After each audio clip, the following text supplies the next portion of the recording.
I found the coat on a Tuesday afternoon in early March, folded so neatly over the back of my kitchen chair that I almost did not notice it at first. It was the navy wool one with the silver buttons, the one I thought I had left at Natalie's house 3 weeks before. I reached for it slowly, my fingers brushing the fabric, and that is when I saw the note tucked into the left pocket. Not a long letter. Just a folded square of cream-colored paper with my name written across the front in my daughter's careful handwriting. Miriam. Nothing else. I did not open it right away. I stood there in my kitchen on Harbor Lantern Road, the afternoon light slanting through the window above the sink, and I felt something cold settle into my chest. This coat had not walked itself home. This story is not a news report. It is a story inspired by situations many families quietly face, the kind where control wears expensive clothes and speaks in calm voices, and nobody believes you when you say something is wrong because everything looks so right from the outside.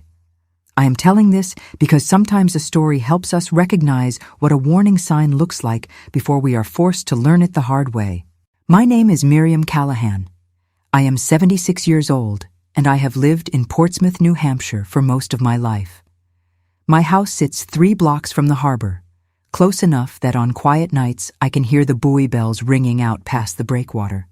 I raised 2 children in this house. My son Michael moved to Oregon years ago and calls every Sunday like clockwork. My daughter Natalie lives 15 minutes away in a neighborhood where the driveways are heated and the mailboxes have little brass plaques. She married a man named Warren Pike 7 years ago, and for most of that time I told myself I was imagining things. I grew up in a family that did not talk about uncomfortable feelings. My father worked at the naval shipyard, and my mother kept a garden that won ribbons at the county fair. When something hurt, we did not name it. We made soup. We swept the porch. We said everything was fine until we believed it ourselves. I learned early that silence can feel like safety, and I carried that lesson into my own marriage, into my motherhood, and into the careful distance I have kept from my daughter's life these past few years. But silence, I have come to understand, is not the same thing as peace. Before I go any further, I want to pause here and ask you something. If you are still with me, would you tell me where you are watching from tonight? What city, what state, and what time it is there? I like knowing I am not alone with these memories.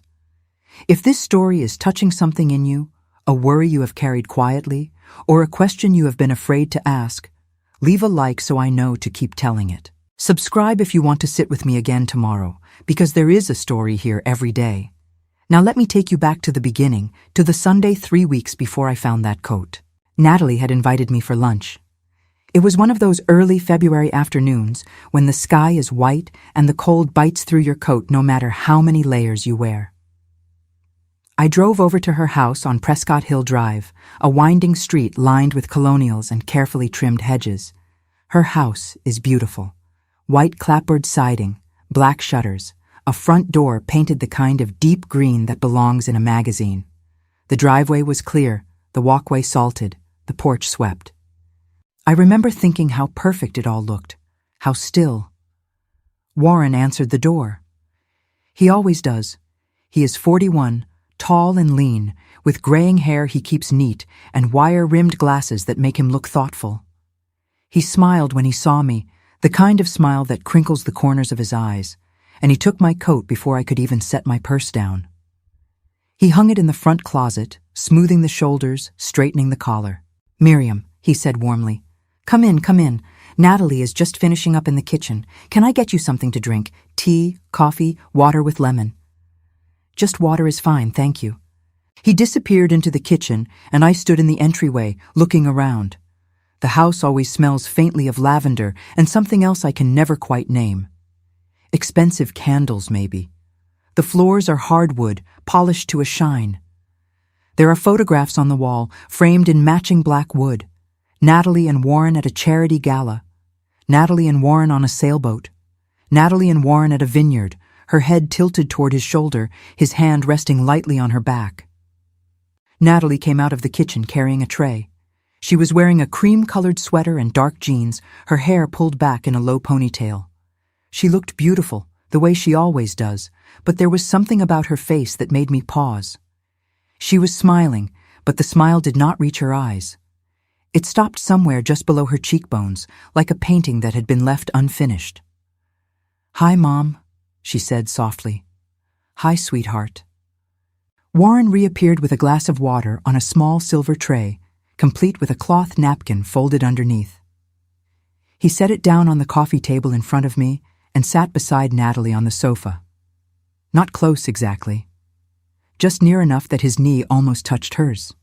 She shifted slightly, creating space, and he did not follow. He just smiled. We ate lunch at the dining room table. Roasted chicken, wild rice, green beans with almonds. Everything tasted wonderful.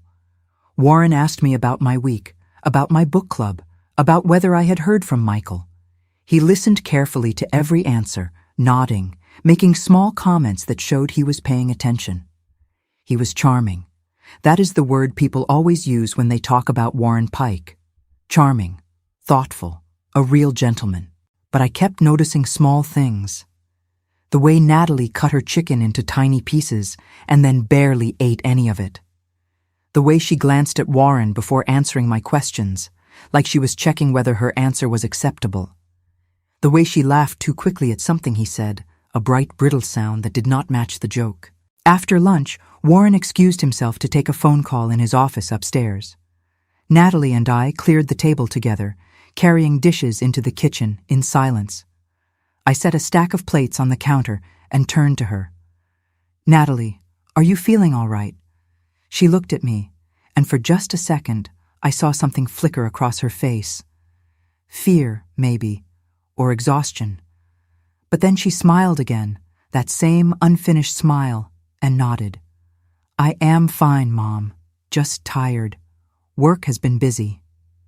"You have not been returning my calls as much lately." "I know. I'm sorry. Things have just been hectic." I wanted to press further, but I did not. I told myself I was being dramatic. I told myself she was an adult with her own life, and I needed to respect that. I told myself all the things people tell themselves when they are afraid of making trouble. Before I left, I realized I had forgotten my coat. Natalie insisted I leave it, said she would drop it off the next time she was nearby. I agreed, kissed her cheek, and drove home through the cold, white afternoon, feeling uneasy in a way I could not name. 3 weeks passed. Natalie did not call. She did not drop off the coat. I texted her twice, casual messages asking how she was, and both times she responded with short, cheerful replies that said nothing at all. "I am good. Hope you are well. Talk soon." The words felt like doors closing softly, one after another. And then, on that Tuesday in March, the coat appeared in my kitchen. I do not know how it got there. I had not left my door unlocked. I had not given anyone a key except Michael, and he was 3,000 miles away. But there it was, folded with care, with that note in the pocket. I finally opened the note. It was brief. "Mom, I need you to come back to the house tomorrow at 2 in the afternoon. Warren will be here, but that is all right. I need you to see something. Please do not ask me about this ahead of time. Just come. I love you. Natalie." I read it 3 times. My hands were shaking. I sat down at the kitchen table and stared at the coat, trying to make sense of what I was feeling. This was not panic. It was something quieter. It was the feeling you get when you realize you have been looking at something upside down for a very long time. And now, the picture is starting to turn right side up. I want to stop here for a moment and ask you something. Have you ever had a feeling that something was wrong, but you could not prove it, so you stayed quiet? Have you ever dismissed your own instincts because you did not want to seem dramatic or intrusive? If you have, write the word "listen" in the comments. And if you are still with me, subscribe to this channel so you can hear how this story unfolds. There is a new one every day, and maybe the next one will reach someone right when they need it. The next afternoon, I drove back to Prescott Hill Drive. The sky was low and gray, and a light rain was starting to fall. I parked in the driveway and walked up to the front door, my heart beating a little too fast. I rang the bell. Warren opened the door, just like before. Same smile, same warm greeting. "Miriam, what a nice surprise. Come in. I hope I am not interrupting. Natalie asked me to stop by." Of course. She is upstairs. Let me get her." He disappeared up the staircase, and I stood in the entryway again, looking at the photographs on the wall. This time, I noticed something I had not seen before. In every picture, Natalie was smiling, but her hands were always folded in front of her, or tucked behind her back, or resting in her lap. She was never reaching for anything. She was never holding anything. She looked like someone posing for a portrait, not living a life. Natalie came down the stairs wearing a pale blue blouse and black slacks. She looked tired. There were shadows under her eyes that makeup had not quite covered. "Hi, Mom," she said quietly. "Hi, sweetheart." Warren followed her down, his hand resting briefly on her shoulder as he passed. She flinched, just slightly, and then recovered. "I will be in the office if you need me," he said pleasantly. "Thank you," Natalie said. We stood there in silence until we heard the office door close upstairs. Then Natalie looked at me, and her expression changed. The smile disappeared. Her shoulders dropped. She looked suddenly younger and terribly afraid. "Come with me," she whispered. She led me through the living room, past the dining room, and into the hallway that led to the primary bedroom. The house was so quiet I could hear the hum of the refrigerator in the kitchen. Natalie opened the bedroom door and stepped inside. I followed. The room was beautiful. Pale gray walls, white linens, a large window overlooking the backyard. Everything was perfectly arranged, not a pillow out of place, not a wrinkle in the duvet. It looked like a room in a hotel, not a room where people lived. Natalie walked over to the closet and opened the door. Inside, her clothes hung in perfect rows, organized by color and type. Dresses, blouses, slacks, skirts, everything pressed and pristine. She reached for one of the dresses, a navy sheath with a belt, and pulled it off the hanger. She turned it inside out and showed me the label. There was a small white tag sewn into the seam, the kind you would see on dry cleaning. But this tag had handwriting on it. Black ink, neat block letters. March 4th, 2024. Dinner with the Harrisons. Smile more. I stared at it. I did not understand. Natalie pulled out another dress, another tag. February 14th, 2025. Valentine's dinner. Do not mention your mother. Another. January 9th, 2026. Office party. Laugh at his jokes. She pulled out 5 more, then 10, then 15. Every single piece of clothing in that closet had a tag. Every tag had a date, an event, and an instruction. "He decides what I wear," Natalie said quietly. "He decides where I go. He decides how I act. And if I do not follow the rules, there are consequences." "What kind of consequences?" I whispered. She looked at me, and I saw something break behind her eyes. "He controls everything, Mom. The bank accounts are in both our names, but he has all the passwords. The house is in his name. My car is in his name. My phone plan is under his account. If I try to leave, he says he will tell everyone I had a breakdown. He has emails I wrote when I was upset. He has recordings of arguments. He has photographs of me that I do not even remember being taken. He has built a file, Mom, a whole file that makes me look unstable. And if I leave, he says he will use it to prove I am not safe to be on my own." I could not breathe.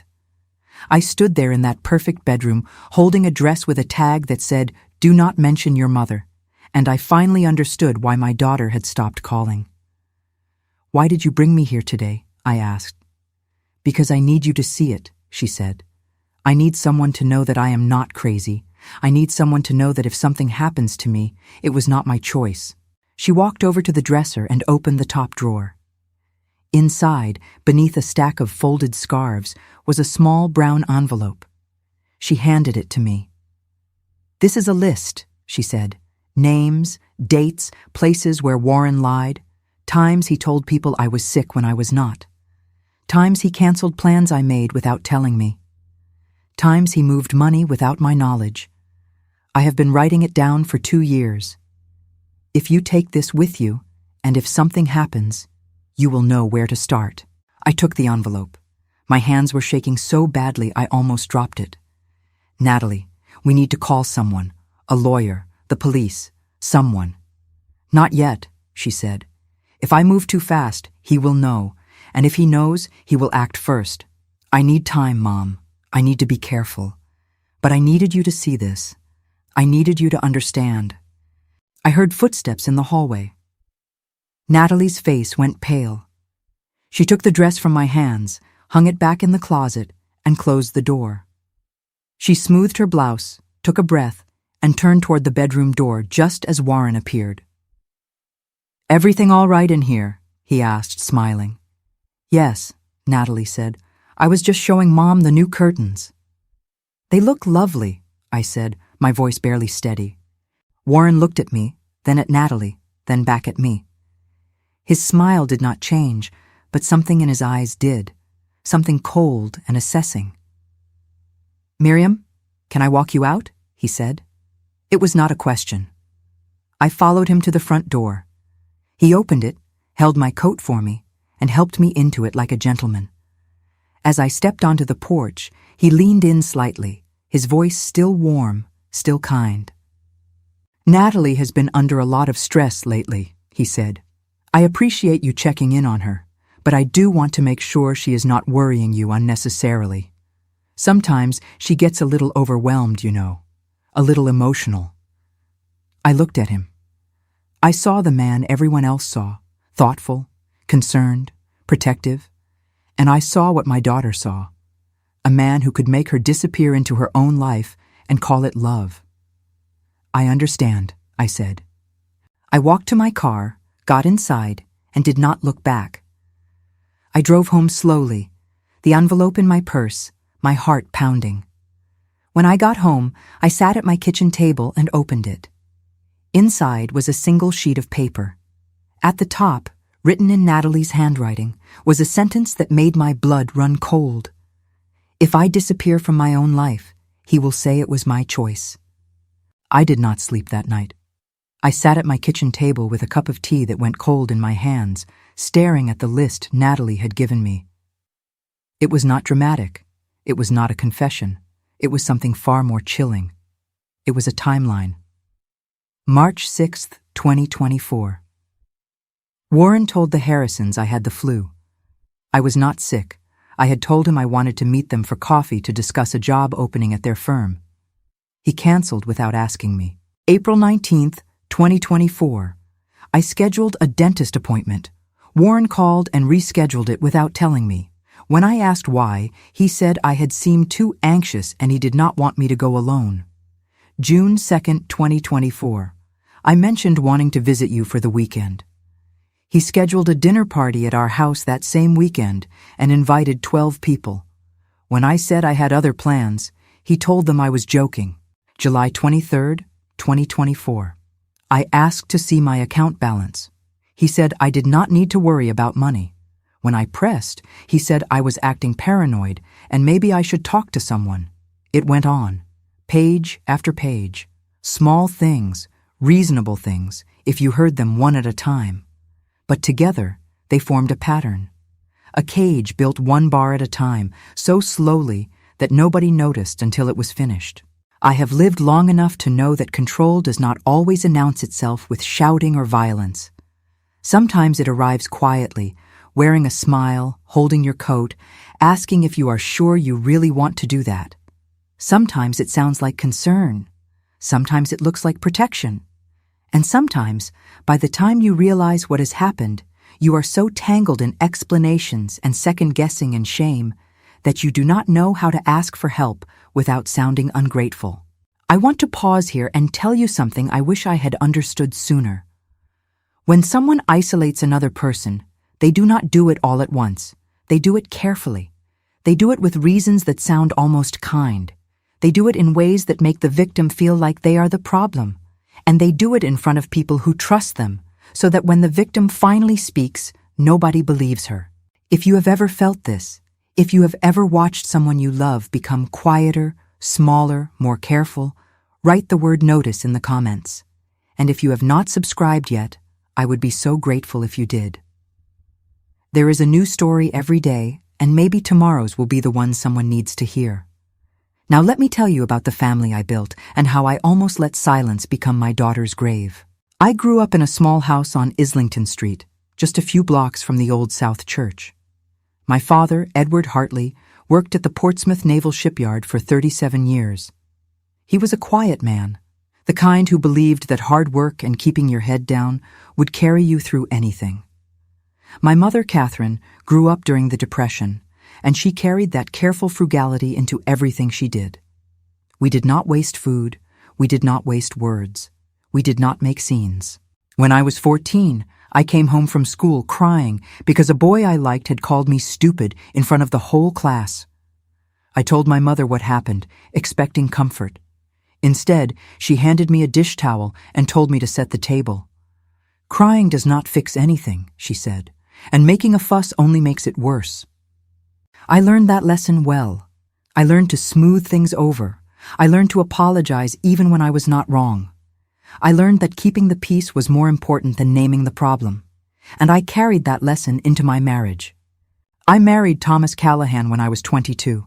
He was a good man, steady and kind, and we built a quiet life together.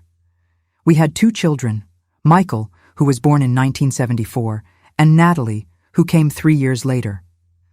Thomas worked as an electrician, and I stayed home with the kids until they were in school, then worked part-time at the library. We were not wealthy, but we were comfortable. We went to church on Sundays.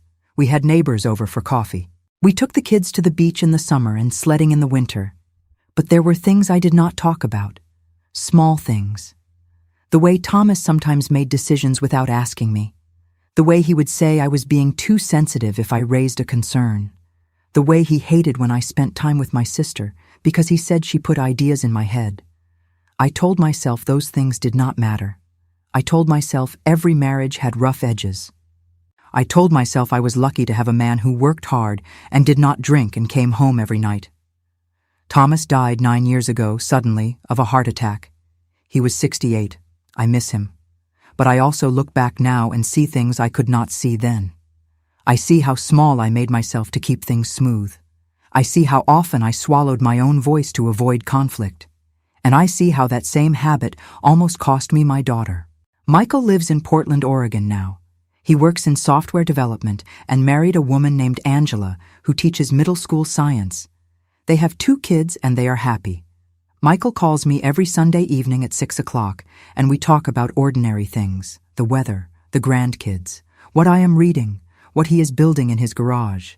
He is the kind of son who shows love through consistency, and I am grateful for that.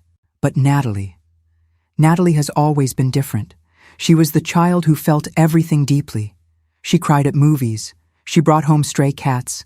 She wrote poetry in notebooks she hid under her bed. She was sensitive, and I worried about her constantly. I worried she would get hurt. I worried she would trust the wrong people. I worried the world would be too sharp for her. When she met Warren, I thought my worries were over. She was 27, working as a marketing coordinator for a small nonprofit in Portsmouth. Warren was a financial consultant, 12 years older, confident and articulate. He took her to nice restaurants. He bought her flowers. He listened when she talked, or at least he seemed to. When they got engaged, he threw a party at a hotel on the waterfront and gave a speech about how lucky he was to have found someone so kind, so beautiful, so special. I cried at their wedding. I thought I was crying from happiness. Looking back now, I wonder what I missed. I wonder if there were signs even then. The way he always ordered for her at restaurants. The way he introduced her as his fiancée, his wife, his partner, but never by her name first. The way he joked about her being scatterbrained, forgetful, too trusting. Everyone laughed. I laughed too. After they married, Natalie called me less often. At first, I thought it was normal. She had a new husband, a new house, a new life. But then months would go by, and I would realize we had barely spoken. I would call her, and she would sound distracted, rushed. She would say she was fine, everything was fine, she would call me back soon. She never did. I started noticing other things. She stopped coming to family gatherings unless Warren came with her. She stopped making plans without checking with him first. She stopped finishing her sentences. She would start to say something, then stop, glance at Warren, and change the subject. It was like watching someone fade in real time. I tried to talk to her about it once. We were sitting in my living room, just the two of us, and I asked her if everything was all right at home. She looked at me with wide eyes and said, "Yes, of course. Why would I ask that?" I said she seemed tired. She said she was fine. I said she did not call as much anymore. She said she was busy. I said I missed her. She said she missed me too. And then Warren came to pick her up, and she stood up so quickly she knocked over her water glass. I cleaned it up while she gathered her things, and when I hugged her goodbye, she felt stiff in my arms, like she was holding her breath. I let it go. I told myself I was reading too much into things. I told myself she was an adult, and I needed to respect her choices. I told myself I did not want to be the kind of mother who interfered. But the truth is, I was afraid. I was afraid of being wrong. I was afraid of making trouble. I was afraid of pushing her away by asking too many questions. So I stayed quiet, and my silence gave Warren more room to tighten his grip. Before I go any further, I need to take a breath here. Telling this kind of story is not easy, even when it is meant to help someone. If you are still with me, tell me where you are watching from tonight. What city, what state, and what time it is there. I like knowing I am not sitting alone with these memories. If this story is touching your heart, leave a like. And if you know someone who might need to hear this, someone who feels trapped or dismissed or afraid to speak, share this with them. Subscribe if you want another story tomorrow, because there is one here every day. Now let me tell you about the family Warren built around my daughter and how he made himself untouchable. Warren Pike was not a loud man. He did not yell. He did not throw things. He did not fit any of the pictures we carry in our minds when we think about someone who harms another person. He was soft-spoken, well-dressed, thoughtful. He volunteered at the local food bank. He donated to the elementary school library fund. He coached a youth soccer team for 2 years. People liked him. People trusted him. He grew up in Dover, about 20 minutes from Portsmouth, the youngest of 3 boys. His father owned a small accounting firm, and his mother was a nurse. By all accounts, he had a normal childhood.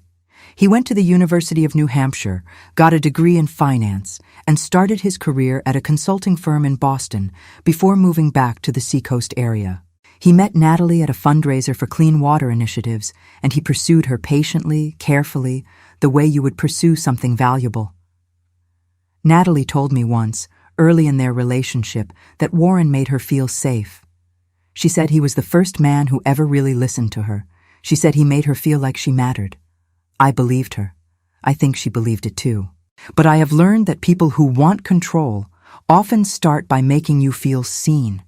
They pay close attention. They remember the small things.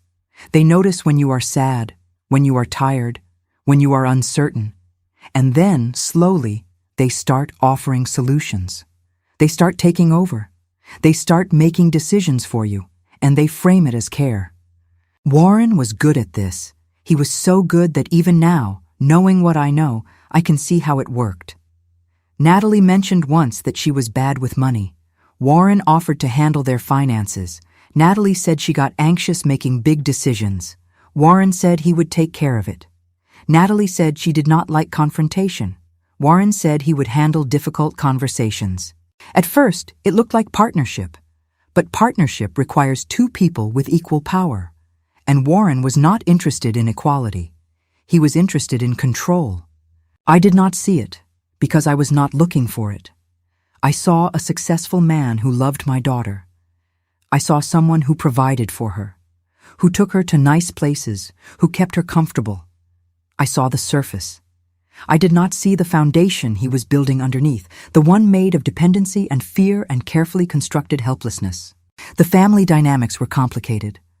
Warren's parents were polite, but distant. His mother, Diane, always seemed faintly disapproving, though I could never figure out what she disapproved of. His father, Robert, barely spoke. Warren's brothers both lived out of state, and I only met them once at the wedding. They seemed fine, normal, nothing that would make you pause. On my side, Michael tried to like Warren. He really did. But I remember him pulling me aside at Thanksgiving 2 years ago and saying, "Mom, does Warren ever let Natalie finish a sentence?" I laughed it off. I said Warren was just enthusiastic. Michael did not laugh. He looked at me for a long time, and then he said, "Just keep an eye on her, okay?" I wish I had listened. There were other people in Natalie's life, but they were shrinking. Her college friends stopped calling as much. Her co-workers rarely saw her outside of work events. The neighbors knew her as Warren's wife, the quiet one who waved from the driveway but never stopped to chat. She had become a shadow in her own life, and nobody noticed because Warren made sure she was always smiling in the photographs. I found out later that he had been systematically cutting her off from support. He told her friends she was too busy to meet up. He declined invitations on her behalf without telling her. He suggested she quit her book club because it conflicted with his schedule. He made jokes about her being forgetful, scatterbrained, emotional, and eventually people stopped reaching out because they believed him. The mask Warren wore was not a disguise. It was his public self, the version of him that donations and volunteered and smiled at church picnics. But masks do not slip by accident. They slip when someone finally looks close enough to see the edges, and I was finally starting to look. The day after Natalie gave me the envelope, I sat down and made my own list. I wrote down every time she had canceled plans. Every time she had seemed nervous when Warren was nearby. Every time she had changed her answer, mid-sentence after glancing at him. Every time I had felt uneasy, but told myself I was imagining things. The list was long, too long. I called Michael that evening.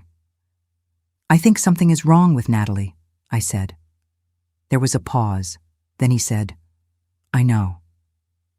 "You know?"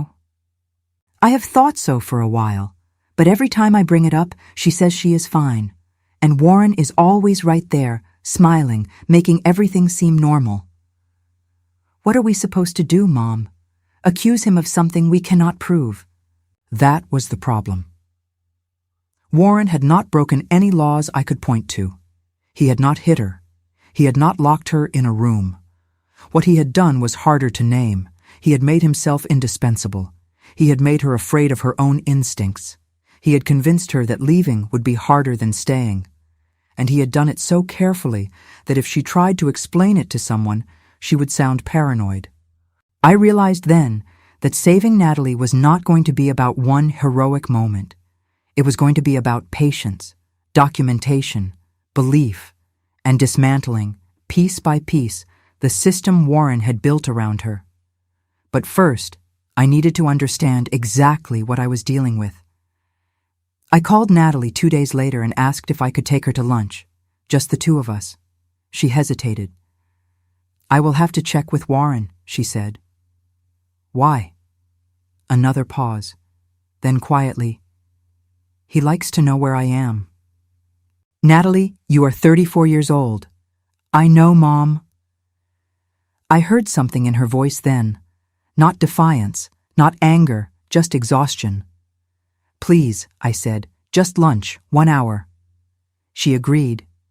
We met at a small diner on Islington Street, the kind of place with vinyl booths and laminated menus and coffee that tastes like it has been sitting on the burner too long. She arrived exactly on time, wearing a gray sweater and jeans, her hair pulled back in a ponytail. She looked thin, too thin. We ordered. She got a salad and picked at it. I got a sandwich and did not eat much either. "Natalie," I said carefully, "I need you to tell me the truth. Are you safe?" She looked at me. Her eyes filled with tears, but she did not let them fall. "I do not know how to answer that," she whispered. "Has he hurt you?" "Not the way you mean." "Then what way?" She looked down at her plate. "He has made it so I cannot leave. And if I try, he will make sure everyone thinks I am the problem. How? She reached into her purse and pulled out her phone. She opened her email and showed me a folder labeled Concerns About Natalie. Inside were dozens of emails Warren had sent to himself, CCing her, documenting things she had supposedly said or done. Emotional outbursts that never happened. Irrational decisions she never made. Moments of confusion he had invented. He has been building this for years, she said. If I leave, he will send these to my family, my friends, my employer. He will say I had a breakdown. He will say I need help. And because he is so calm, so reasonable, so respected, people will believe him. I felt sick. We can fight this, I said. How, Mom? He is smarter than me. He has more money than me. He knows people, lawyers, judges, therapists. If I accuse him of anything, he will bury me. Then we build our own case. She looked at me, and for the first time in years, I saw hope flicker in her eyes. How? She whispered. One piece at a time, I said, starting now. The plan started small, the way all careful things must. I went home that afternoon and sat at my kitchen table with a yellow legal pad and a pen that had been sitting in my junk drawer for years. At the top of the first page, I wrote documentation. Under that, I wrote questions. And under that, I wrote help. I have learned that when you are facing something this complicated, something built over years by someone who planned every step, you cannot rely on instinct alone. You need evidence. You need witnesses. You need to be methodical. And most importantly, you need to be patient, because rushing in without a plan is exactly what someone like Warren would expect, and exactly what he would use against you. The first thing I did was create a timeline. I went back through my phone, my calendar, my old birthday cards, anything that had a date on it. I wrote down every time Natalie had canceled plans, every time she had seemed different, every time Warren had spoken for her, every time she had started a sentence and not finished it. I went back 3 years because that was when I first started to feel uneasy, even though I could not name why. The pattern was unmistakable. Before 2023, Natalie and I spoke at least twice a week. We had lunch once a month. She came over for coffee on Saturday mornings. She called me when something funny happened at work. She sent me pictures of recipes she wanted to try. Then, slowly, the calls became less frequent. The visits became shorter. The texts became emptier.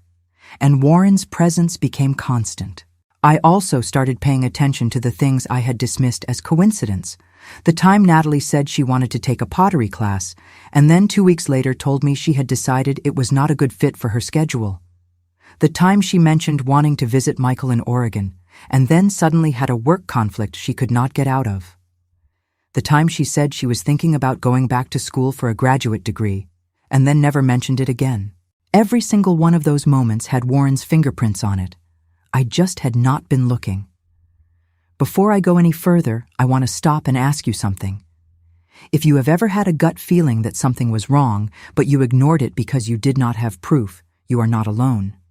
If you have ever looked back and seen the pattern only after it was too late, you are not alone. And if you are watching this right now because someone you love has become quieter, smaller, more careful, I need you to hear this. Trust what you see. Write it down. You are not imagining it. If this is touching something in you, leave a like so I know you are here. Subscribe if you want to sit with me again tomorrow. Tell me in the comments what time it is where you are, and whether you have ever had to fight for someone who could not fight for themselves. Now let me tell you about the people who believed me, and the ones who did not. The first person I called was my sister, Eleanor. She is 4 years older than me, and she has always been the bold one in the family. When we were kids, I was the one who followed the rules. Eleanor was the one who questioned them. She moved to Boston in her 20s, worked as a paralegal for 30 years, and retired with enough saved to travel and do exactly what she pleased. She has never been married, never had children, and never apologized for either. I called her on a Thursday evening. She answered on the second ring. "Miriam, What is wrong? How do you know something is wrong? Because you never call me at night unless it is. I told her everything. The tags in the closet, the emails, the isolation, the fear in Natalie's eyes. Eleanor listened without interrupting, which is unusual for her, and when I finished, there was a long silence. "That son of a bitch," she said finally. "I need help, Eleanor. I do not know what to do. First, you document everything. Second, you find out if he has done this before. Men like that do not start controlling behavior in their 30s. They practice. And third, you get Natalie a lawyer who specializes in coercive control." Coercive control. It is a term for exactly what you are describing. Emotional abuse, financial abuse, isolation. It is real, Miriam, and in some places it is illegal. But even where it is not, it can be used in family court, in restraining orders, in custody cases if there are kids involved. There are no kids. Good, that makes it simpler, but it also means he has had total control over her with no witnesses. You are going to need proof, lots of it. Eleanor gave me the name of an attorney in Portsmouth, a woman named Laura Stevenson, who had worked on domestic cases for years. She also told me to reach out to a local organization that helped people leave controlling relationships. She said they would know how to build a safety plan, how to document without putting Natalie at risk, and how to move carefully. "One more thing," Eleanor said.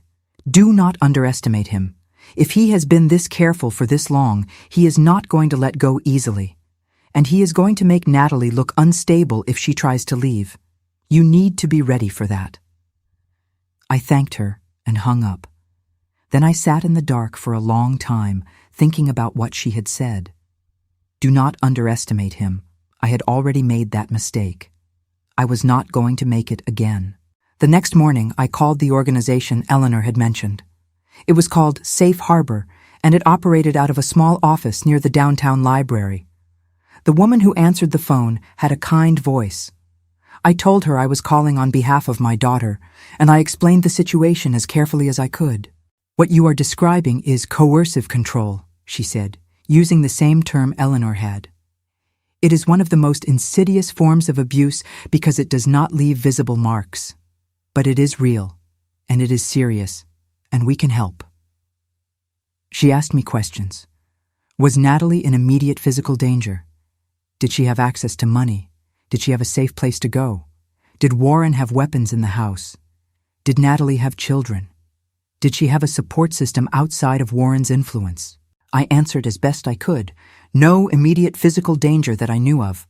No access to money. No safe place yet. No weapons that I knew of. No children. And no support system, because Warren had systematically removed everyone. The woman on the phone told me that leaving a controlling relationship was the most dangerous time. She said that when someone like Warren feels his control slipping, he will escalate. He will become more vigilant. He will tighten restrictions. He will monitor more closely. And if he suspects Natalie is planning to leave, he will act to stop her. "Your daughter needs a safety plan," she said, "and she needs it before she makes any moves. Can you bring her in to talk with us?" "I do not know if she will come." "Then start by building trust. Let her know you believe her. Let her know you are not going to push her to do anything before she is ready. And let her know that when she is ready, there are people who can help." I wrote down everything she said. I took notes like I was studying for an exam. Because in a way, I was. I was learning a language I had never needed before. Coercive control, financial abuse, trauma bonding, safety planning. These were not just words. They were the framework for understanding what had happened to my daughter. I also called Laura Stevenson, the attorney Eleanor had recommended. Her office was in a brick building on Pleasant Street, and when I explained why I was calling, she agreed to meet with me that same week. Laura was in her 50s, with short gray hair and sharp eyes that missed nothing. She listened to my story, took notes, and asked precise questions. "Does Natalie want to leave?" she asked. "Yes, but she is afraid." "Afraid of what, specifically?" "Afraid he will destroy her reputation. Afraid no one will believe her. Afraid she will lose everything." Laura nodded. Those are all valid fears, and unfortunately, they are not unfounded. Men like Warren are very good at appearing reasonable. They are very good at making their victims look unstable. But here is what I can tell you. If Natalie is willing to work with me, we can build a case. We can document the financial control. We can document the isolation. We can get witness statements. And we can file for a restraining order if necessary. Will that be enough? It depends.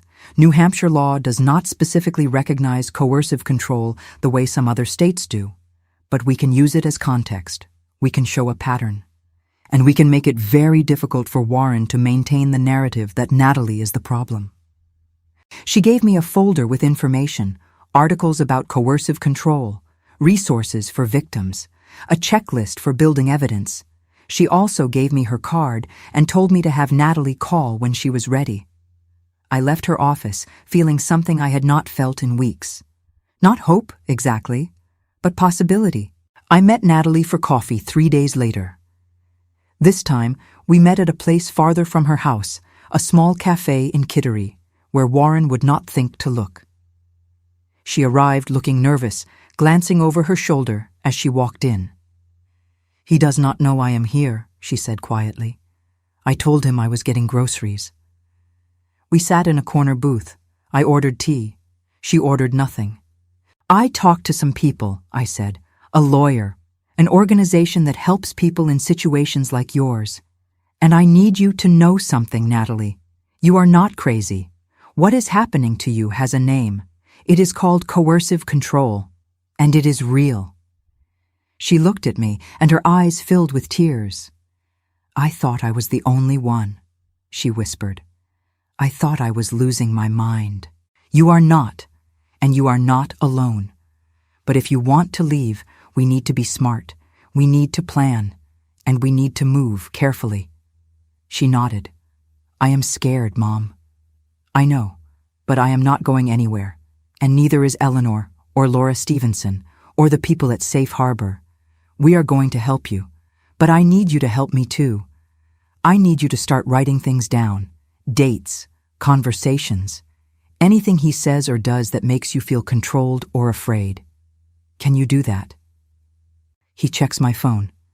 "Then write it on paper, hide it somewhere he would not look." She thought for a moment. "There is a box of tampons in the bathroom closet. He would never touch that." "Perfect. Write everything down and hide it there, and when you are ready, we will use it." She reached across the table and took my hand. Her fingers were cold. "Thank you," she said. I squeezed her hand. "You do not have to thank me. You are my daughter." We sat there for a few more minutes, and then she left. I watched her walk to her car, and I noticed the way she checked her phone 3 times before she even got in. She was already late. Warren would notice. And I knew that tonight he would ask her where she had been, and she would have to lie, and the fear would tighten around her a little more. But she was also fighting now, and that made all the difference. I want to pause here and tell you something important.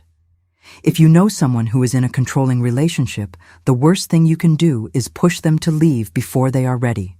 Leaving takes planning. It takes resources. It takes emotional preparation.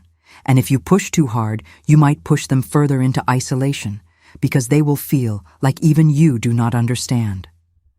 The best thing you can do is believe them. Let them know you are there, and help them build a plan when they are ready. If this is making sense to you, leave a like.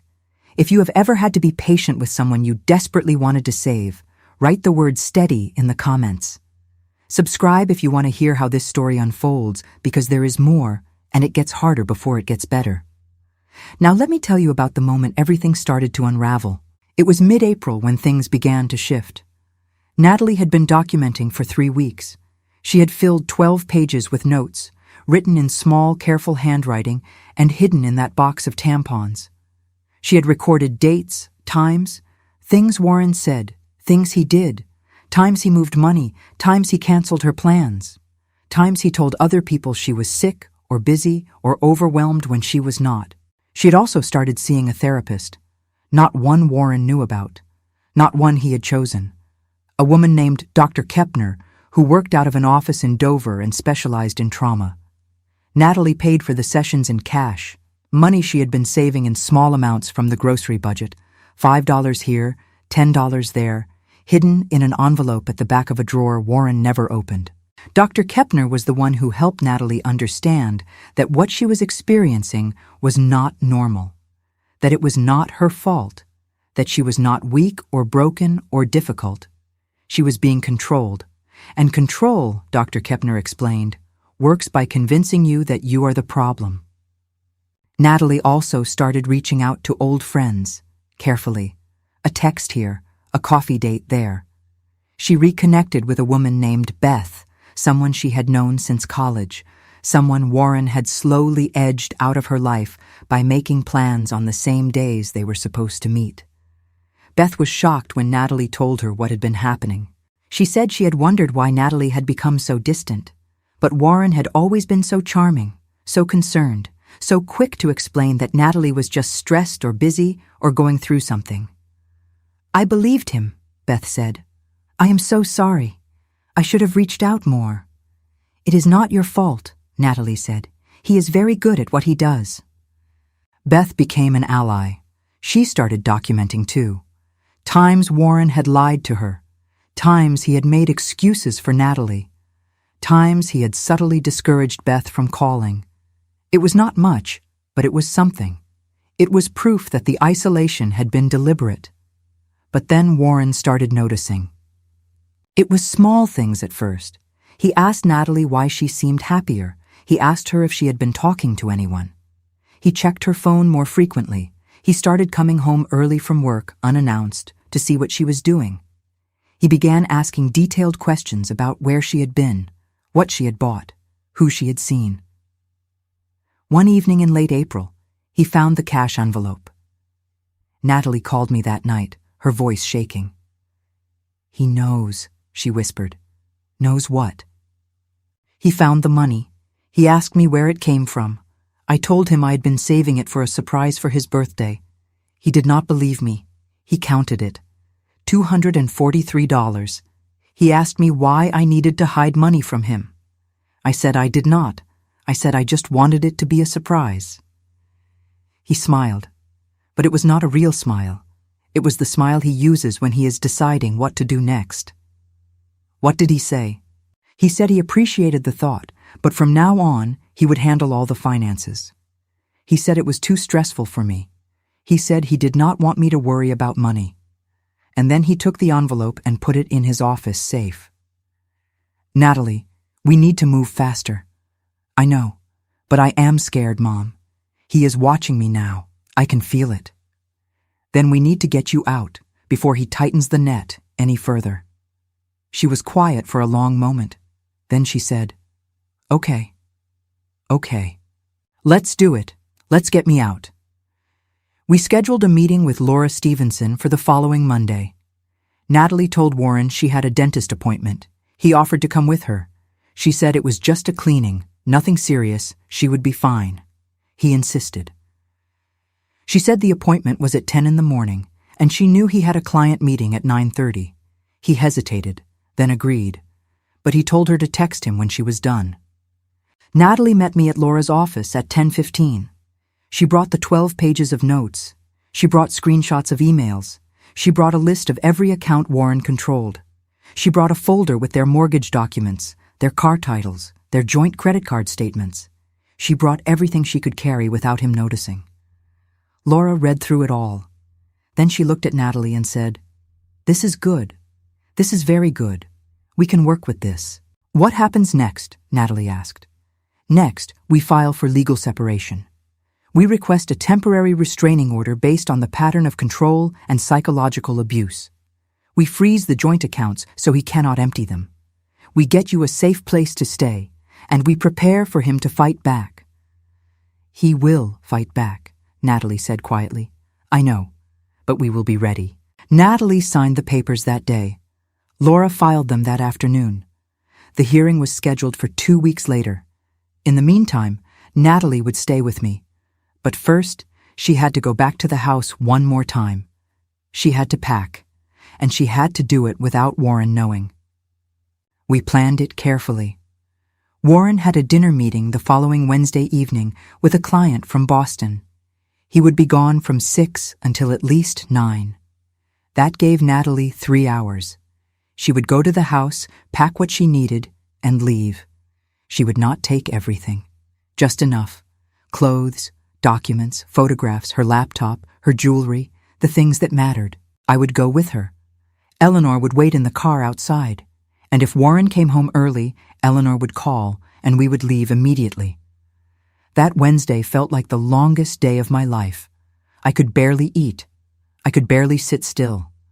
I kept looking at the clock, watching the minutes crawl towards 6. At 5:45, Natalie called. "He just left," she said. "I am going to wait 10 minutes to make sure he does not come back for something he forgot. Then I am letting you in. We will be there." Eleanor picked me up at 5:50. We drove to Prescott Hill Drive in silence. The neighborhood was quiet. Lights were on in some of the houses. Families were sitting down to dinner. Everything looked normal. We parked 2 houses down. At exactly 6:10, Natalie opened the front door. Eleanor stayed in the car. I went inside. The house was so quiet I could hear my own heartbeat. Natalie was standing in the entryway, her face pale, her hands shaking. "Let's go," I said gently. "We do not have much time." We went upstairs to the bedroom. Natalie pulled a suitcase out of the closet and started packing. Clothes, shoes, her laptop, a small jewelry box, a folder with documents. She moved quickly, methodically, like she had practiced this in her mind 100 times. I helped her. I folded sweaters. I wrapped her grandmother's necklace in tissue paper. I packed her winter coat. And then I saw it again. The closet full of dresses with tags. Natalie saw me looking. "Leave them," she said. "I do not want them." We finished packing. 1 suitcase, 1 duffel bag, 1 backpack. It was not much, but it was enough. We were walking down the stairs when Natalie stopped. "Wait," she said. She ran back upstairs. I heard her open a drawer. She came back a moment later holding a small brown notebook. "His passwords," she said. "I found this last year. He doesn't know I have it. Bring it." We walked out the front door. Natalie locked it behind her, and then she stood there for a moment, looking at the house. "I thought this was supposed to be home," she whispered. "It was not," I said, "but the next place will be." We got in the car. Eleanor drove. Natalie sat in the back seat, staring out the window. Nobody spoke. We made it 3 blocks before Natalie's phone rang. It was Warren. She stared at the screen, her face draining of color. "Do not answer it," Eleanor said. Natalie let it ring. It went to voicemail. 30 seconds later, it rang again. "He knows," Natalie whispered. "How could he know?" I said. "I do not know, but he knows." The phone rang a 3rd time, then a 4th. Then it started buzzing with text messages. "Where are you? Why are you not answering? I am coming home. Natalie, answer me right now." "Drive faster," I said. Eleanor did. We pulled into my driveway at 6:48. We got Natalie's things inside. We locked the doors. We closed the curtains. And then we waited. At 7:15, Warren's car pulled up outside. He did not get out of the car right away. He just sat there, engine running, headlights cutting through the dusk. I stood at the window with my hand on the curtain, watching. Natalie was sitting on the couch behind me, her arms wrapped around herself, her face pale. Eleanor stood in the kitchen doorway, her phone in her hand, ready to call the police if needed. "What is he doing?" Natalie whispered. "Just sitting," I said. We waited. 5 minutes passed, then 10. Finally, the car door opened. Warren stepped out.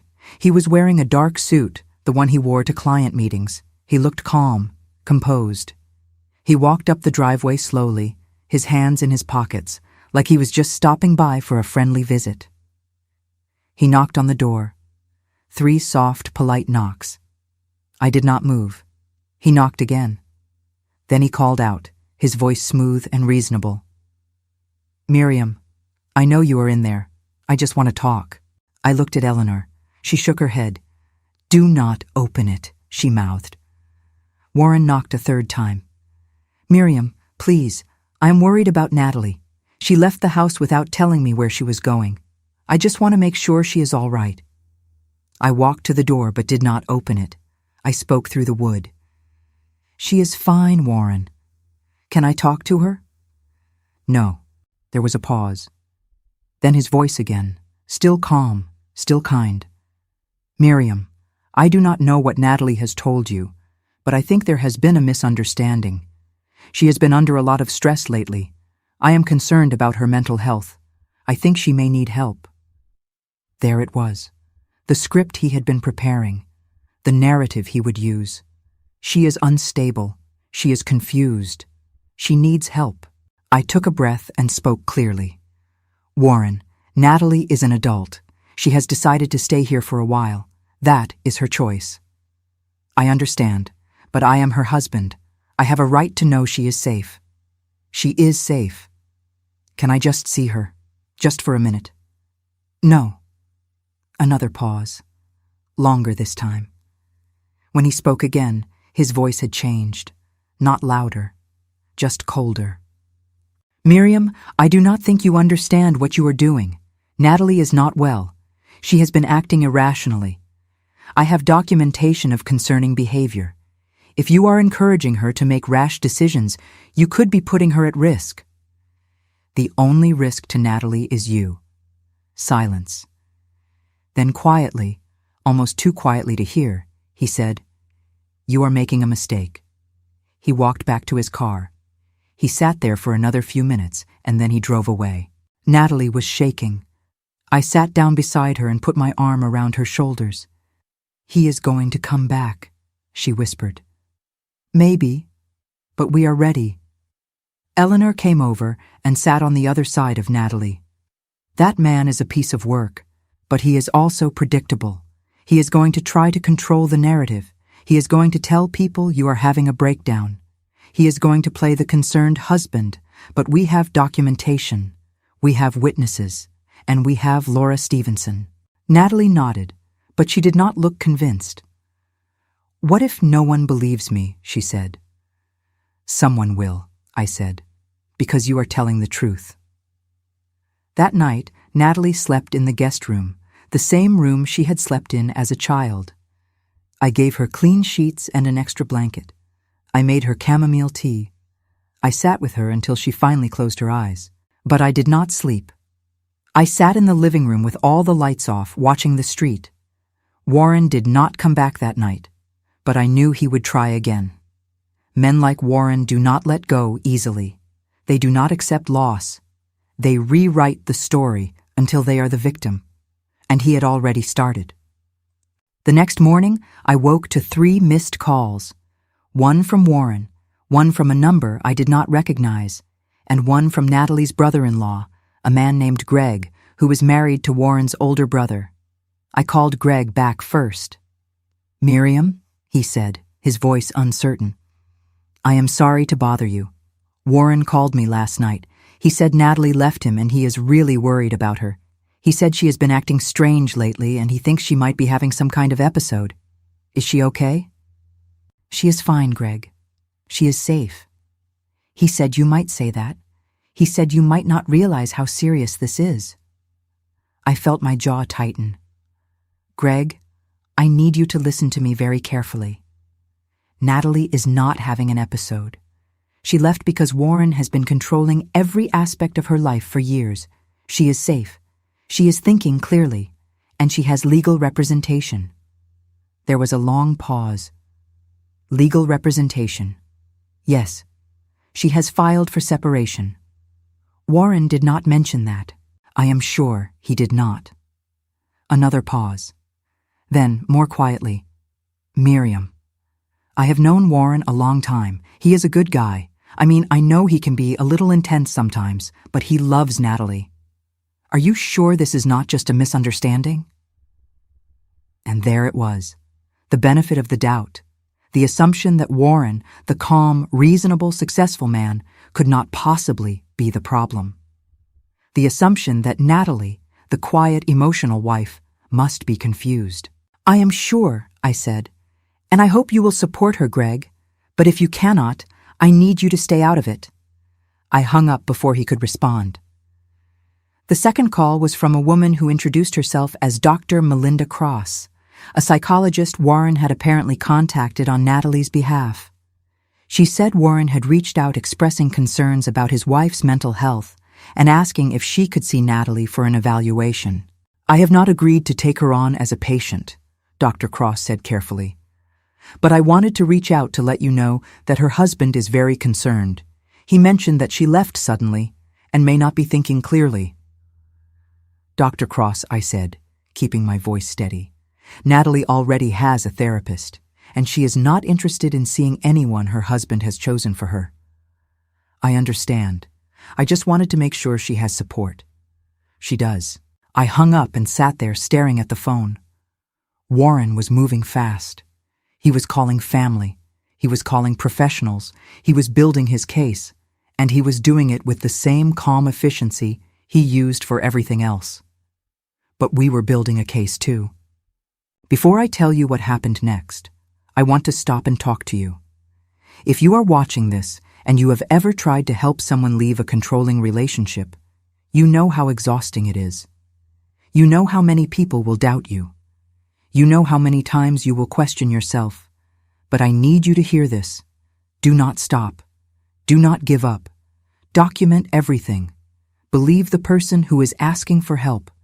And do not let the abuser control the narrative. If this story is giving you strength, leave a like. If you have ever had to fight for someone others did not believe, write the word "believe" in the comments. Subscribe if you want to hear the rest of this story, because it is not over and it is about to get harder. Tell me where you are watching from and what time it is there. I am grateful you are here. Now let me tell you about the hearing and the moment everything came into the light. The hearing was scheduled for the following Thursday at 9 in the morning at the Rockingham County Superior Court. Laura Stevenson filed a petition for a temporary restraining order and legal separation based on a pattern of coercive control, financial abuse, and psychological manipulation. She included Natalie's 12 pages of documentation. She included witness statements from Beth and from me. She included screenshots of the emails Warren had sent to himself. She included financial records showing that Natalie had no access to any accounts. And she included a statement from Dr. Kepner, Natalie's therapist, describing the psychological impact of long-term coercive control. Warren hired an attorney, a man named Douglas Cartwright, someone with a polished reputation and an office in downtown Portsmouth. Cartwright filed a counter-petition claiming that Natalie was experiencing a mental health crisis and that Warren was acting in her best interest by seeking help for her. The morning of the hearing, I woke Natalie at 6. She had barely slept. Her eyes were red, her hands shaking. Eleanor made coffee and toast, but Natalie could not eat. "What if they do not believe me?" she said, for the 10th time. "They will," Laura had told her, "because we have evidence." We arrived at the courthouse at 8:30. Laura met us in the lobby. She was wearing a charcoal gray suit and carrying a leather briefcase. She looked calm, focused, ready. "How are you feeling?" she asked Natalie, terrified. "That is normal, but I need you to remember something. You are not on trial. He is. You are telling the truth. And the truth has weight." We went upstairs to the courtroom. It was smaller than I expected. Wood paneling, fluorescent lights, rows of benches. Warren was already there, sitting at a table with Douglas Cartwright. He was wearing a navy suit and a concerned expression. When Natalie walked in, he looked at her with what I can only describe as sorrow, genuine sorrow, as if he were watching someone he loved spiral out of control. It was a performance, and it was a good one. The judge was a woman in her 60s named Judge Patricia Donovan. She had a reputation for being fair but tough. She did not waste time. "This is a hearing for a temporary restraining order and petition for legal separation," she said. "Ms. Stevenson, you may begin." Laura stood. She laid out the case methodically. She presented the timeline. She presented the financial records. She presented the emails. She presented the witness statements. She presented Dr. Kepner's evaluation. And then she called Natalie to the stand. Natalie walked to the witness chair slowly. Her voice was quiet at first, almost too quiet to hear. But as she spoke, she grew steadier. She described the tags in the closet. She described the emails. She described the isolation. She described the way Warren had convinced her that she was the problem. She described the fear she lived with every day, the feeling that if she made one wrong move, everything would collapse. Cartwright cross-examined her. He was gentle, almost kind. He asked if she had ever been diagnosed with anxiety. She said yes. He asked if she had ever been on medication. She said yes. He asked if it was possible that her perception of events had been colored by her mental health struggles. No, Natalie said firmly. My anxiety is real, but it is not the reason I left. I left because my husband has spent years controlling every part of my life. Cartwright asked if she had any proof that Warren had ever physically harmed her. She said no. He asked if Warren had ever threatened her. She said not in words, but in actions. He asked what that meant. She said it meant that every decision she made was filtered through the question of how he would react. That is not abuse, Cartwright said. That is marriage. No, Natalie said, it is not. Judge Donovan called a recess. We went into the hallway. Natalie was shaking. You did beautifully, Laura said. He made it sound like I was imagining everything. That is his job, but the judge has the documentation. She has the timeline. She has the witnesses. She knows what she is looking at. When we went back in, Warren took the stand. He was calm, articulate. He described Natalie as someone he loved deeply, someone who had struggled with anxiety and depression for years, someone he had tried to support. He said he had never tried to control her. He said he had only tried to help her feel safe. I handle the finances because she asked me to, he said. I make plans because she finds decision-making stressful. I check in with her because I care about her well-being. Everything I have done has been out of love. Laura cross-examined him. She asked about the tags in the closet. He said they were just a system to help Natalie stay organized. She asked about the emails documenting her behavior. He said he was keeping a record in case she ever needed medical help. She asked why he had called her family and a psychologist the day after she left. He said he was worried. Mr. Pike, Laura said, is it true that all of your joint accounts are in your name? No, they are joint accounts. But your wife does not have the passwords. I can give them to her any time she asks. Has she asked? No. Why do you think that is? I do not know.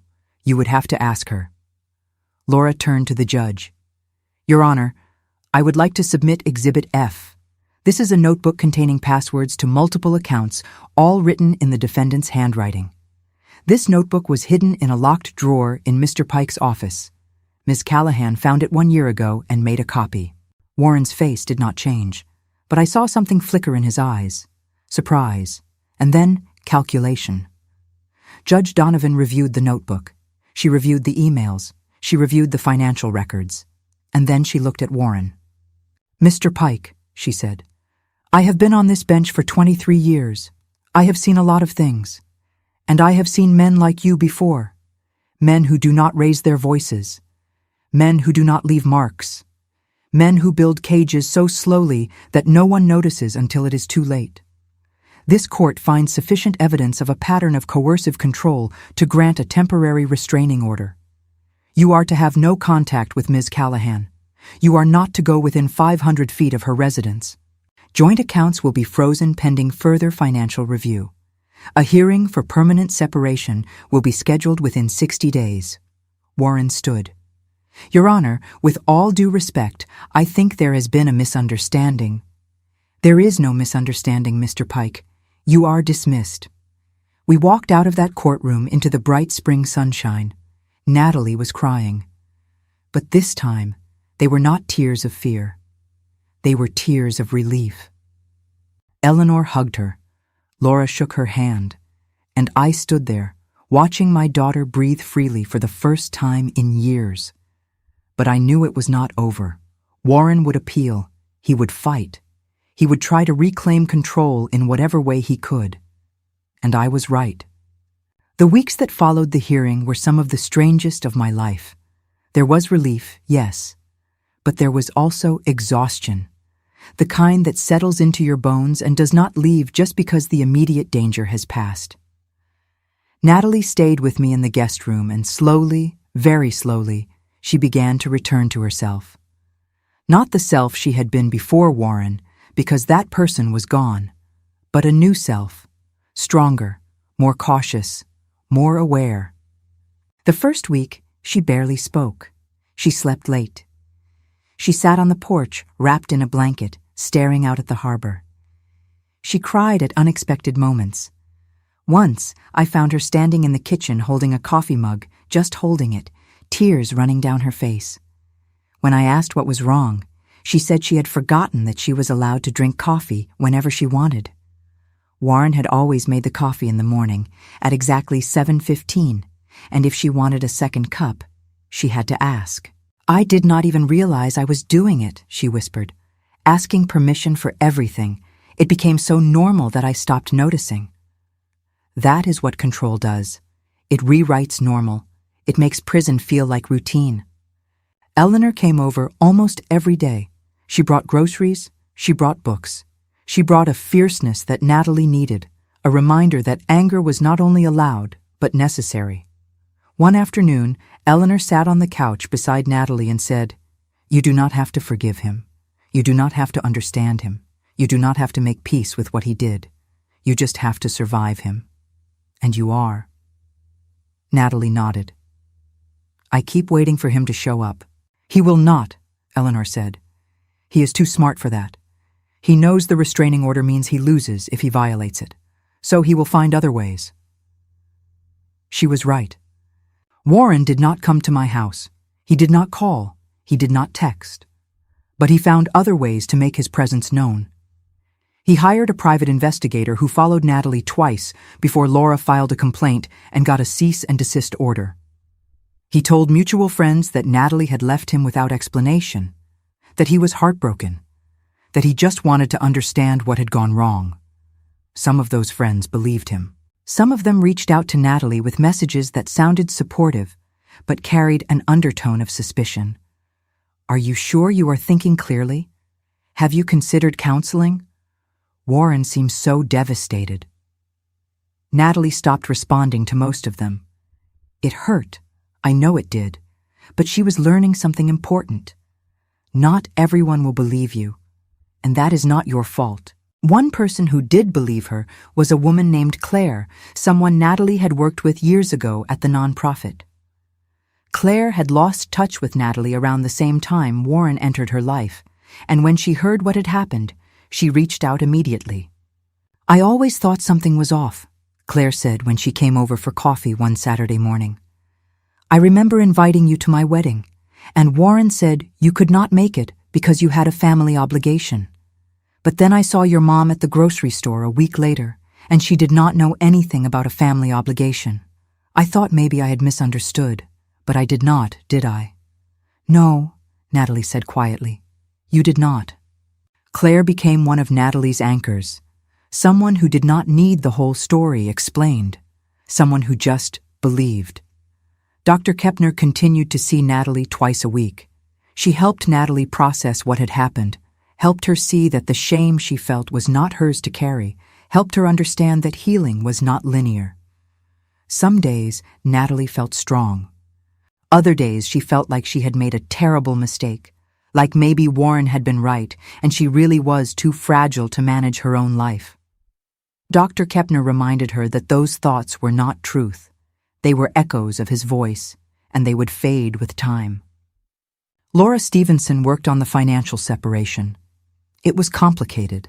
The house was in Warren's name, but Natalie had contributed to the mortgage payments from her salary for years. The cars were in Warren's name. The credit cards were in Warren's name. On paper, Natalie owned almost nothing. But Laura was methodical. She requested bank records going back 7 years. She documented every payment Natalie had made. She showed a pattern of financial control that had left Natalie completely dependent. Warren's attorney tried to argue that Natalie had agreed to the arrangement, that she had preferred not to handle finances, that it was a mutual decision. Laura countered with Natalie's testimony, with Dr. Kepner's evaluation, with the notebook of passwords, with the tags in the closet that proved Warren's need for control extended into every corner of Natalie's life. In July, 4 months after the initial hearing, the court ruled in Natalie's favor. She was awarded half the value of the house, half the value of the joint savings, and a settlement that allowed her to start over. It was not everything, but it was enough. Warren filed an appeal. Laura expected that. The appeal was denied, and then finally it was over. Legally, at least. Before I go any further, I need to stop and thank you. If you have stayed with me through this whole story, through every difficult moment, every setback, every small victory, I want you to know how much that means. This story was not easy to tell, but I told it because I believe someone out there needed to hear it. If this story touched you, if it gave you courage or clarity or just the feeling that you are not alone, please leave a like. Subscribe if you want to sit with me again tomorrow, because there is a new story here every day. Tell me in the comments where you are watching from and what time it is there. And if you know someone who needs to hear this, someone who feels trapped or afraid or dismissed, please share this with them. You might be the person who helps them see a way out. Now, let me tell you about what happened next and what I learned from all of this. 6 months after the separation was finalized, Natalie moved into a small apartment in Dover. It was on the second floor of an old brick building with hardwood floors and tall windows that let in more light than she had seen in years. She furnished it slowly, carefully, choosing pieces that she liked, not pieces that matched some invisible standard. She bought a bright yellow couch. She hung paintings she had made in college. She put plants on the windowsill. She made it hers. She also went back to work. Not at the nonprofit, but at a communications firm in Portsmouth that specialized in helping small businesses tell their stories. She was good at it. She had always been good with words, good with people, but Warren had convinced her that she was not capable. Now, without his voice in her head, she remembered what she could do. She started running in the mornings. She joined a book club. She took a pottery class, the one she had wanted to take years ago before Warren convinced her it did not fit her schedule. She made new friends. She rebuilt her life one small decision at a time. But there were hard days, too.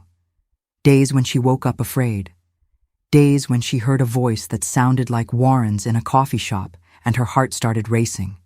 Days when she second-guessed every choice, wondering if she really was capable or if she was just pretending. Dr. Kepner told her that those days were part of the process. Trauma does not disappear just because the danger is gone. It lingers. It whispers.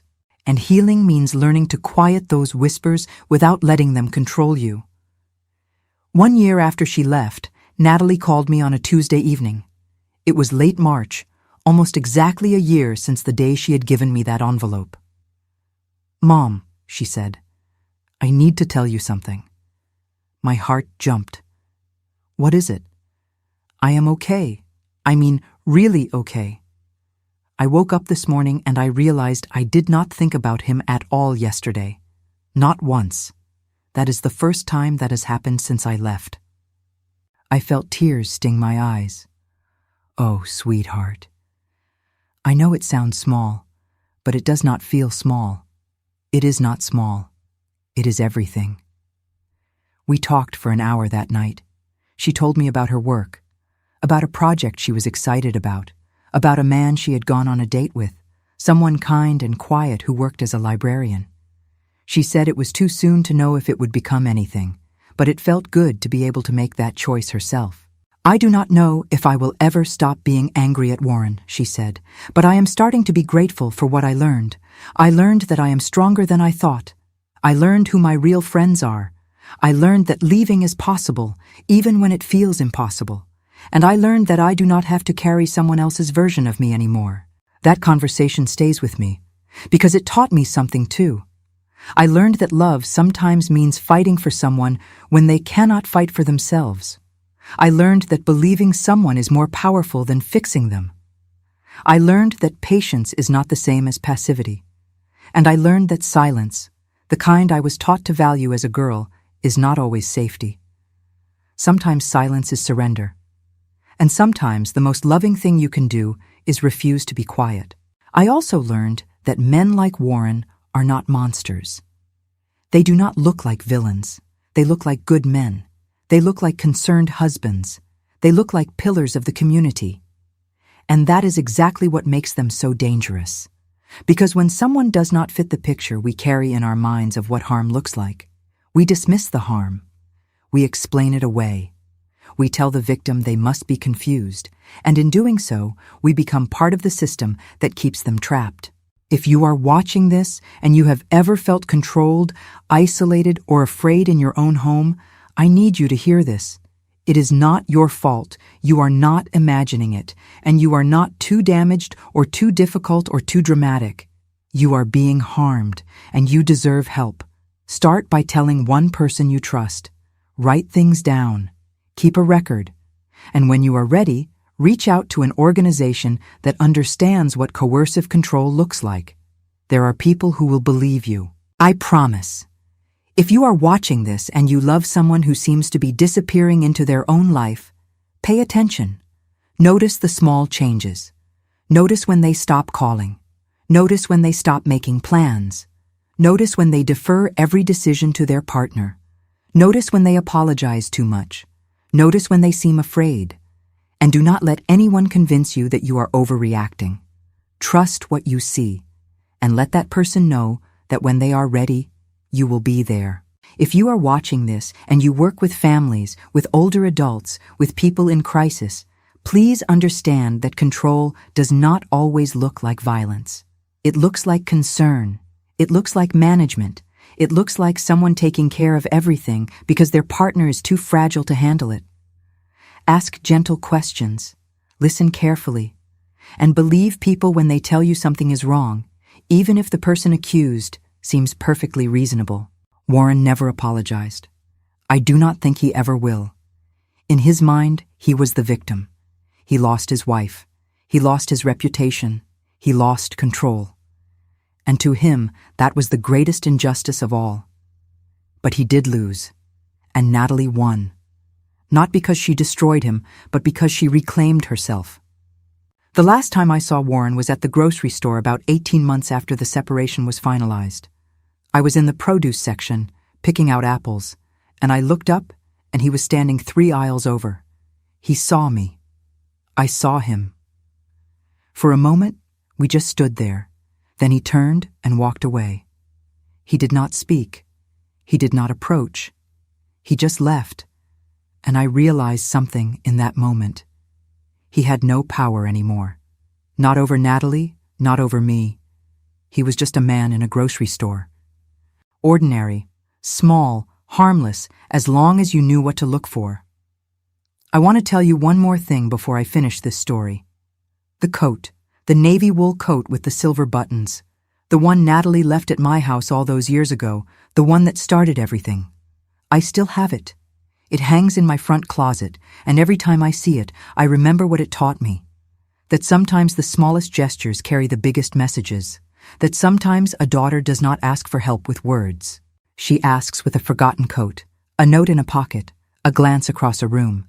And it is our job to notice, to pay attention, to believe.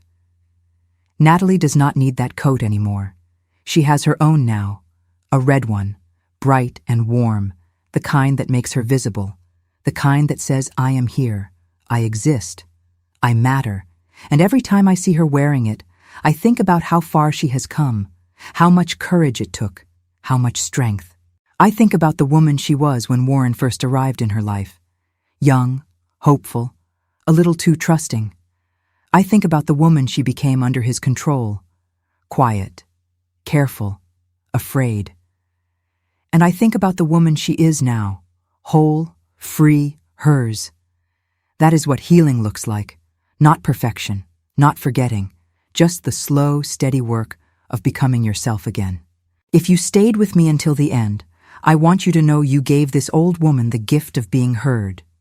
Leave a like if this story gave you something to think about. Subscribe if you want another story tomorrow, and if you truly listened, if you heard what I was really saying beneath the words, write the word free in the comments. Not because everything in life is easy, not because every story ends with justice, but because freedom begins when somebody finally pays attention. Tell me where you are watching from and what time it is there. From my heart to yours, take care of the people who trust you. Notice the small changes, believe the quiet voices, and never underestimate the power of showing up when someone needs you most. This is Miriam Callahan, and I will be back tomorrow with another story. Until then, may you be safe, may you be seen, and may you always remember that love, real love, does not build cages.